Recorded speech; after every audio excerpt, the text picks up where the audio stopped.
രണ്ട് തരത്തിൽ കേരളത്തിൽ രണ്ട് ജില്ലകളെ അടയാളപ്പെടുത്തുന്നതിനകത്ത് രണ്ട് രീതികളിൽ, കാരണം ഈ പുസ്തകത്തിൽ പലപ്പോഴായിട്ട് കോഴിക്കോടിൻ്റെ ഒരു സൗഹൃദവും സ്നേഹവും പറയുന്നുണ്ട്, തിരുവനന്തപുരത്തിനകത്തു നിന്ന് വേറിട്ട് നിൽക്കാനുള്ള ഒരു ശ്രമവും സാർ പറയുന്നുണ്ടല്ലോ.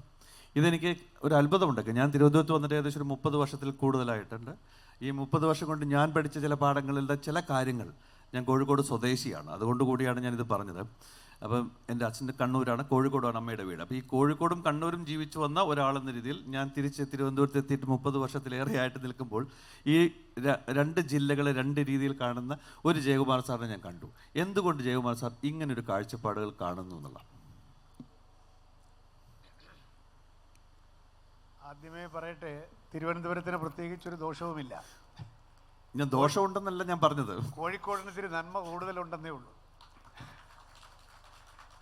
ഞാൻ ജന്മം കൊണ്ടും പ്രവൃത്തി കൊണ്ടും എല്ലാം എത്രയോ കാലം തിരുവനന്തപുരത്ത് ജനിച്ച ആളാണ്, പഠിച്ച ആളാണ്, ജീവിച്ച ആളാണ്.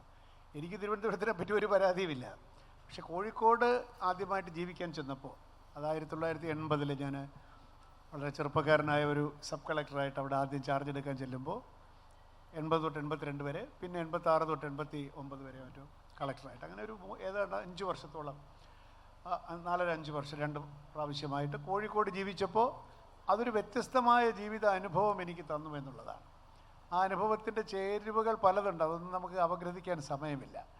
പക്ഷെ ജനങ്ങൾ നമ്മളെ വിശ്വസിക്കുന്നു എന്നുള്ളതാണ് ഏറ്റവും പ്രധാനമായ ഒരു വ്യത്യാസമായി എനിക്ക് തോന്നി. ഞാനതിലേക്കൊന്ന് റീവൈൻഡ് ചെയ്ത് നോക്കുമ്പോൾ അതാണ്, നമ്മളെ ഫേസ് വാല്യൂവിൽ തന്നെ ആളുകൾ വിശ്വസിക്കുന്നു. എന്നാൽ ഈ അധികാരം കൂടുതലുള്ള സ്ഥലങ്ങളിൽ, അധികാര വ്യവഹാരങ്ങൾ കൂടുതലുള്ള സ്ഥലങ്ങളിൽ സ്വാഭാവികമായും ജനങ്ങൾ നമ്മുടെ വാക്കുകളെ ആദ്യം ഒട്ട് സംശയത്തോടെയും പിന്നെ സംശയിക്കേണ്ട, വിശ്വസിക്കാമെന്ന് നമ്മൾ പറഞ്ഞ് പ്രേരിപ്പിക്കാനുള്ള ചെറിയൊരു കാലതാമസം കൂടെ എടുക്കും. എന്നാൽ കോഴിക്കോട് അങ്ങനെയല്ല. ഫസ്റ്റ് റിയാക്ഷൻ തന്നെ ഇയാൾ പറയുന്നത് ശരിയായിരിക്കും, ഇയാൾ നല്ലവനായിരിക്കും, അതുകൊണ്ട് നമുക്ക് കൂടെ നിൽക്കാം എന്നുണ്ട്. തിരുവനന്തപുരത്ത് അത് പിന്നെ ഒന്നും കൂടെ ശരിയാണോ, അത് അനുഭവം കൊണ്ടാണ്. സംശയത്തിൻ്റെ ഒരു ഇടപെടൽ, സംശയം കഴിഞ്ഞാൽ കുഴപ്പമൊന്നുമില്ല തിരുവനന്തപുരത്ത്. ആ ഒരു ചെറിയ വ്യത്യാസമേ ഉള്ളൂ. പക്ഷേ കോഴിക്കോട് നമ്മളിലെ നന്മയെ പുറത്തു കൊണ്ടുവരും എന്ന് ഞാൻ ഇതിനകത്ത് പറയുന്നുണ്ട്. നമുക്കവിടെ ചീത്ത മനുഷ്യനായിട്ട് ജീവിക്കാൻ സാധ്യമല്ല. കാരണം ആളുകൾ ഇത്രയും നല്ലതായി നമ്മളെ സ്നേഹിക്കുമ്പോൾ നമുക്ക് എന്തെങ്കിലും കൊള്ളരുതായ്മ ഉണ്ടെങ്കിൽ അതും കൂടെ വർജിച്ച് ഇവരുടെ സ്നേഹത്തിന് യോഗ്യത നേടണമെന്ന് നമുക്ക് തോന്നിപ്പോകും.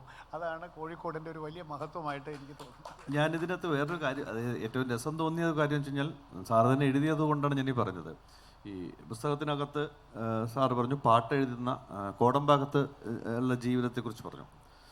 അതിനകത്ത് എഴുതിയ ഒരു കൂട്ടത്തിൽ അദ്ദേഹത്തിൻ്റെ സീനിയറായിട്ടുള്ള ചില ഉദ്യോഗസ്ഥന്മാർ ചില മീറ്റിങ്ങുകൾക്കൊന്നും സാറിന് സമയത്ത് കിട്ടുന്നില്ല, അല്ലെങ്കിൽ എന്തെങ്കിലും കാര്യങ്ങളില്ല എന്ന് പറയുമ്പോൾ അയാൾ അവിടെ ജയകുമാർ കോടമ്പാകത്ത് ഏതെങ്കിലും പാട്ട് എഴുതാനുണ്ടോ എന്ന് ചോദിച്ച് തെണ്ടി നടക്കുമായിരിക്കും എന്ന് പറയുന്നൊരു വാക്ക് കേട്ടു. എനിക്ക് ഭയങ്കര ഒരു വല്ലാത്ത സങ്കടം തോന്നിയൊരു കാര്യമാണ്. കാരണം ജയകുമാർ സാറിന് മറുപടി പറയാൻ പറ്റുമോ എന്നുള്ളൊരു ചോദ്യമുണ്ടായിരുന്നു. പക്ഷേ കുറച്ച് പിന്നീട് അങ്ങോട്ട് വായിച്ചു പോയപ്പോൾ ജയകുമാർ സാറിന് മറുപടി പറയാൻ പറ്റി എന്നുള്ളൊരു വാക്ക് നിൽക്കുന്നുണ്ടായിരുന്നു.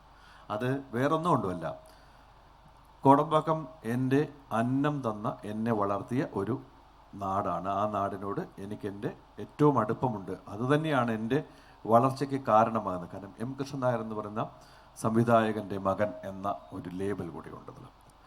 കൃഷ്ണനായർ സാറിനെ കുറിച്ച് സാർ സംസാരിക്കണം. ഈ IAS എന്തൊക്കെ പറഞ്ഞാലും അങ്ങനെയാണല്ലോ എൻ്റെ ഉപജീവനം. 1978 ഉപജീവന മാർഗം IAS തന്നെയാണ്. IAS കൂട്ടത്തിൽ കേരളത്തിൽ മലയാറ്റൂർ രാമകൃഷ്ണനാണ് ആദ്യമായി സിനിമയുമായി ഒരു ബന്ധം സ്ഥാപിക്കുന്ന ആദ്യത്തെ ഉദ്യോഗസ്ഥൻ. മലയാറ്റൂരിനെ എന്നെയും കൂടെ താരതമ്യം ചെയ്യാൻ പാടില്ല. കാരണം മലയാറ്റൂരിന് അദ്ദേഹത്തിൻ്റേതായിട്ടുള്ള പ്രതിഭാശക്തിയുണ്ട്, അദ്ദേഹത്തിന് രാഷ്ട്രീയമുണ്ട്, രാഷ്ട്രീയ ബന്ധങ്ങളുണ്ട്, അദ്ദേഹത്തിന് രാഷ്ട്രീയത്തിൻ്റേതായിട്ടുള്ളൊരു പശ്ചാത്തലമുണ്ട്. അദ്ദേഹം രാഷ്ട്രീയ നേതാക്കളോട് ഇടപെടുന്നത് ഞങ്ങൾക്കാർക്ക് ഇടപെടാൻ പറ്റുകയില്ല അങ്ങനെ. കാരണം ഒരു 1 to 1 ആണ്. നമ്മളെല്ലാം അതിൻ്റേതായിട്ടുള്ള ഉദ്യോഗസ്ഥൻ്റേതായിട്ടുള്ള ഒരു തട്ടകത്തിൽ നിന്നിട്ടുള്ള കളിയേ ഉള്ളൂ. എന്നാൽ മലയാറ്റൂർ അങ്ങനെയല്ല. അതുകൊണ്ട് മലയാറ്റൂരിന് ഒരുപാട് ബുദ്ധിമുട്ടുണ്ടായി. അദ്ദേഹമാണ് ആദ്യമായിട്ട് IAS നിന്ന് സിനിമയുമായി എന്തെങ്കിലും തരത്തിലുള്ളൊരു ബന്ധം നടത്തിയിട്ടുള്ള ആൾ. പിന്നെ എനിക്ക് തോന്നുന്നത് ഇങ്ങോട്ട് വന്നു കഴിഞ്ഞാൽ ഞങ്ങൾ IAS കലാകാരന്മാർ പ്രായേണ കുറവാണ്. എഴുതുന്നവരൊക്കെ ഉണ്ട്. ഇപ്പോൾ ഡോക്ടർ ബാബു പോൾ സാർ എഴുതി, ലളിതാംബിക മേഡം എഴുതി, ഒക്കെ എഴുതിയിട്ടുണ്ടെങ്കിലും ഒരു ക്രിയേറ്റീവ് റൈറ്റിങ്ങിൻ്റെ സൈഡിലും അത് തന്നെ സിനിമയിലേക്ക് പൊക്കളയാമെന്ന് വിചാരിച്ച ഒരു ധീരൻ ഞാൻ മാത്രമേ ഉള്ളൂ ഞങ്ങളുടെ IAS എന്നാണ് എനിക്ക് തോന്നുന്നത്. അതുകൊണ്ട് തന്നെ ഇത് വലിയൊരു അത്ഭുതമായിരുന്നു പലർക്കും. എനിക്ക് സിനിമ അന്യമായ മേഖലയല്ല, എൻ്റെ തട്ടകമാണ്. ഞാൻ ജനിച്ച കാലം തൊട്ട് കേൾക്കുന്നതാണ് സിനിമ. അപ്പോൾ എനിക്ക് സിനിമ അന്യമല്ല. പക്ഷേ IAS സർക്കിളിൽ സിനിമ അത്ര നമുക്കൊന്നും പോകാൻ പറ്റുന്നൊരു ഇടമൊന്നുമല്ല. സിനിമ കാണാമെന്നല്ലാതെ അതിൻ്റെ പിന്നാമ്പുറത്തേക്കൊന്നും ഞങ്ങൾക്കാർക്കും പോകാൻ പറ്റുന്നൊരു സ്ഥലമല്ല എന്ന അതിനെന്താ നമ്മൾ സാറിന് വാക്ക് പറയുന്നത് ഒരു എലീറ്റിസം ഉണ്ടല്ലോ, അതുണ്ടായിരുന്നു. അതിപ്പോഴുണ്ടാവുമെന്ന് എനിക്ക് അറിഞ്ഞുകൂടാ.